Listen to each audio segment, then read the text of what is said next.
The black car stopped outside the airport building, and a police officer opened the door. Helen Sandberg got out and went quickly inside.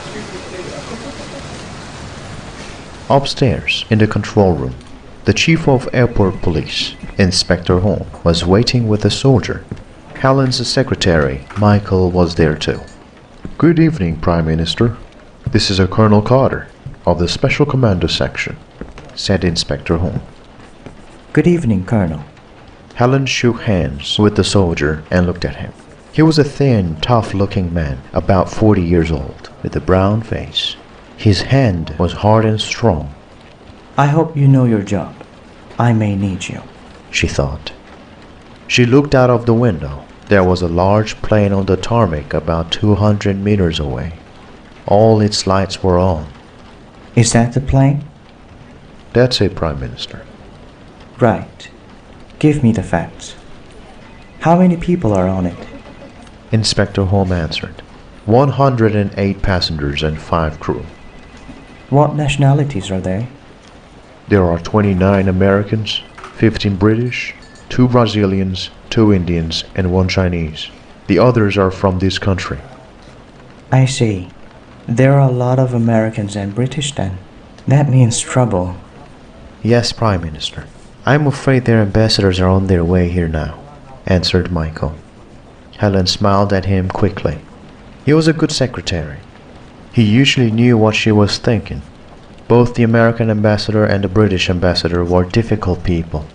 She turned back to the Inspector Holm. Tell me about the hijackers. What do they want? We don't know how many hijackers there are, Prime Minister, but they have guns. We know that. They say they are from the People's Liberation Army, and they want 3 things. Inspector Holm paused and looked down at her. He was a very tall man, and he looked very important in his uniform. Helen didn't like him much. Yes. Well, what 3 things? She asked quickly. Firstly, they say we must set their 2 brothers free from prison. You remember, Prime Minister, 2 men tried to put a bomb on a plane last year. They are in prison near here. I remember. They are in prison for 30 years, aren't they? I think so, something like that. Secondly, they say we must refuel the plane before they want to fly to another country. Thirdly, they say we must put this in all our newspapers. It says they are fighting for freedom for their people. They are freedom fighters. They want to liberate their people. He gave her a sheet of paper. Helen put it on the table. She did not read it.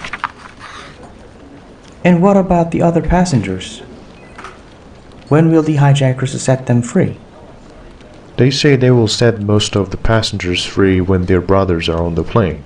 But they want 10 passengers to fly with them. They will set them free when they arrive. I see. There's one other thing, Prime Minister.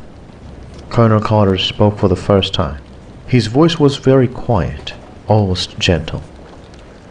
They say we must bring the prisoners to the airport in 2 hours. If not, they will kill a passenger. And they said this 1 hour ago.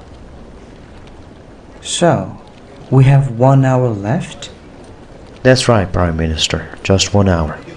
Then they will kill the first passenger. I see.